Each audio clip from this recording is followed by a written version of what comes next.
Welcome to Fox 54 News at 6. I'm Valentina Chalala. Icing an engine failure, the apparent cause of a plane crash last month that took the lives of a Huntsville man and his two daughters. The National Transportation Safety Board has released its preliminary report on that deadly crash in Montana.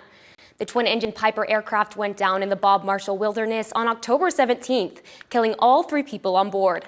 According to the report, the pilot, Mark Anderson, declared an emergency when he was unable to stay in the air after encountering severe icing conditions and reporting an issue with the left engine. Air traffic controllers lost radar contact shortly after.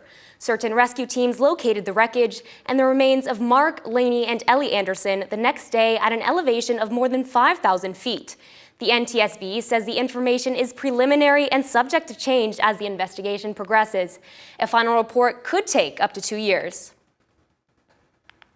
The Alabama Public Library Service Board of Directors voted yesterday on a new rule that will restrict books on transgender and gender ideology from the children's section of libraries.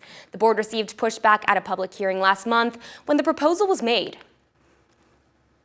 The shelves of libraries throughout the state are about to change as tons of books are going to be moved or removed entirely. This comes after the Alabama Public Library Service Board, or APLS, voted Thursday to remove books discussing transgender procedures, gender ideology, or the concept of more than 2 biological genders. Advocacy groups throughout the state believe this is an act of censorship and an attack on transgender individuals. Angie Hayden, the co-founder of Read Freely Alabama, says she is concerned as libraries are now going to have to make a tough decision. Librarians are having to basically choose between following the Constitution or receiving their state funding. The vote adds to the board's existing rule that children's sections of the library could not have any materials that are sexually explicit or deemed inappropriate. Board Chair John Wall says the ruling is an effort to put families and parents back in control of content their kids can and can't see. Hayden says her concern goes farther than what can and can't be in the youth section in the library,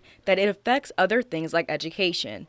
They are being pressured to remove not just books about transgender people. The latest code changes prior to this about sexual content have meant that sex education materials have had to be removed from young adult sections. During the public hearing last month, those opposing the proposal brought up similar concerns as Hayden, saying the language in the ruling is too broad and that there is too much gray area. The new rule is set to take place in 2026. From Huntsville, Logan Alexander Russell, Fox 54 News. We reached out to Huntsville-Madison County Public Library, who did not wish to comment. We also reached out to Moms for Liberty, but have not heard back yet at this time. I'm joined now by Fox 54's Logan Alexander Russell. So tell me, what are libraries having to do because of this ruling? So basically how it's going to work is any books or material that mentions being transgender, gender ideology, or mentions there being more than 2 biological genders, they will either A, have to be relocated to the adult section in the library, or B, removed from the library entirely. And I assume, this is a very touchy subject. What have advocacy groups been saying? So the one that I spoke to today is very concerned as it relates to, 1, censoring material, and then also as it relates to the criteria for these things. And when it comes to education, how are those books being looked at as well? And is there a time frame for this ruling of when they have to move the books? Yes, so it will take effect in 2026. 2026. Yes. Well, thank you, Logan. Of course. Let's take a look at the weather right outside the station. Cloudy, as I suspected, and windy too, it looks like. I'm joined now by Fox 54 Weather Impact Chief Meteorologist Jordan Dressman. Jordan, the weekend is around the corner. How is the weather looking?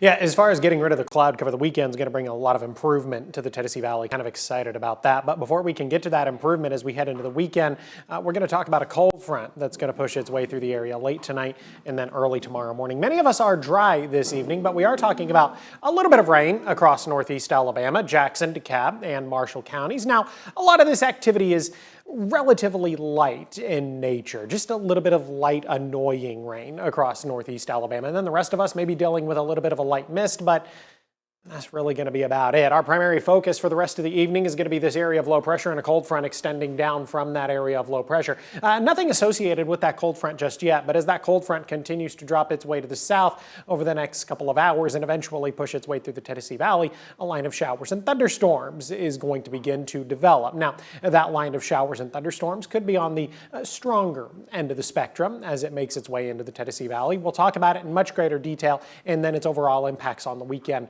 coming up here in just a little bit. Athens police say 2 tractor trailers crashed yesterday evening on I-65 northbound, about a mile north of the Huntsville-Browns Ferry Road exit. The crash, which happened around 8:30 p.m., sent one truck into the median and sparked a fire from a ruptured diesel tank. Emergency crews from multiple agencies quickly extinguished the flames, and that truck's driver was taken to a local hospital and expected to be okay. The second truck remained in the slow lane and its driver was unharmed.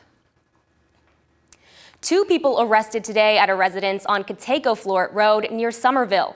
Deputies with the Morgan County Sheriff's Office say they found Levon Williams of Tony hiding under a mattress. He was taken into custody on a probation revocation warrant for first-degree sexual abuse and also faces charges of resisting arrest and obstruction of governmental operations.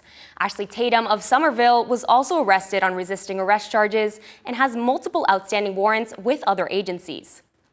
A man was arrested by U.S. Marshal in connection with the September shooting on Lodge Road, according to Huntsville police. Authorities say the shooting happened around 3 a.m. on September 15th on the 1300 block of Lodge Road.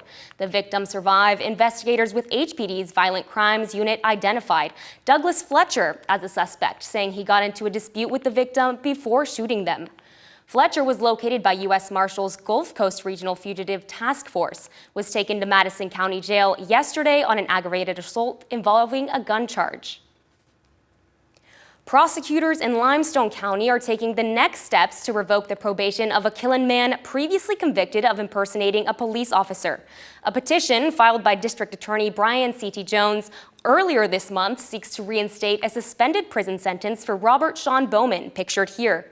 The petition alleges Bowman violated the conditions of his probation when he allegedly threatened Deshler High School earlier this month. As first reported by FOX54, Bowman was arrested in Colbert County for allegedly making terrorist threats as part of his protest about the handling of August Borden's case. A judge has set a revocation hearing for December 4th. Bowman faces up to 2 years in jail and still be tried for the alleged threats at Deshler. 3 people are behind bars after a Decatur police investigation uncovered illegal drugs, multiple firearms, and a large sum of cash. The Vice Narcotics Unit carried out the operation yesterday on the 1400 block of First Avenue Southwest, arresting Edwin Ramirez, Rolando Vargas, and Ana Perez. Officers discovered a significant quantity of opiate pills, several firearms, including one modified into a fully automatic weapon, and another reported stolen, as well as vehicles and cash linked to the suspected trafficking operation. All 3 suspects are in the Morgan County Jail, with Ramirez facing charges for converting a pistol into a machine gun. A mother and daughter are behind bars in connection with nearly $39,000 stolen from a local business. According to Florence police, Kimberlyn Reyes transferred $38,000 from Los Hermanos in Florence to her personal account beginning in late October. Investigators say her mother, Claudia Reyes, helped by distracting other employees during the transfer. Both women are charged with first-degree theft of property through wire fraud. They are held at the Lauderdale County Detention Center on a $30,000 bond. An Indiana judge has dismissed a lawsuit filed by a quarry development company against 2 historic Limestone County churches, a pastor, and a local farm. The company Elephants R Us sought $1.6 million, claiming the defendants interfered with a lease agreement. The court dismissed the farm case with prejudice and ruled that the Indiana court lacks jurisdiction over the Alabama churches and pastor. Attorneys and the community leaders called the dismissal a victory for free speech, saying the lawsuit was an attempt to intimidate the churches. You may remember back in September, an equine veterinarian working across multiple states, Dr. Gregory Ford, was arrested on charges out of Lauderdale County for an alleged sexual abuse of a child. Part of an ongoing federal investigation, those original charges have expanded to include sex trafficking. Ford worked at barrel racing events across the Southeast. Originally based out of Texas, he was arrested in Florida in September. Since then, more victims have come forward from states like Illinois, Oklahoma, Kentucky, and Florida. An attorney representing the victims, Spencer Coven, describes the situation in a FOX54 exclusive interview. Dr. Ford had ingratiated himself and gotten close to the families such that he was a very close friends of all of the parents and grandparents of some of these children. So as a result, it's like trusting an uncle or a relative. And at the end of the day, this was not a stranger to the families. They just didn't know what was going on behind closed doors. And these young girls were too afraid to report it until it came to a head. Whether or not additional charges will be brought on behalf of other victims remains to be seen. But at the end of the day, all of the charges are very interrelated because Dr. Ford was actually doing this to multiple young girls at the same time and telling the young girls that they were the only ones in his life and that he was in love with them and wanted to marry them and wanted to be with them forever, despite the fact that they were in their teens, early teens, and he was in his 50s. Coven says because of multiple text messages and voicemails between Ford and the victims, he's confident about a conviction.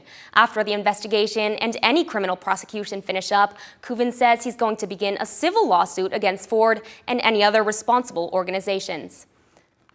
Coming up, Huntsville's making big moves to improve transportation. New buses, a new parking deck, and roadwork along Wall Triana Highway could impact your commute. Stay tuned for details. Looking for something fun this weekend? From family crafts and holiday scavengers to book fairs and Santa visits, there's something for everyone. Stay tuned.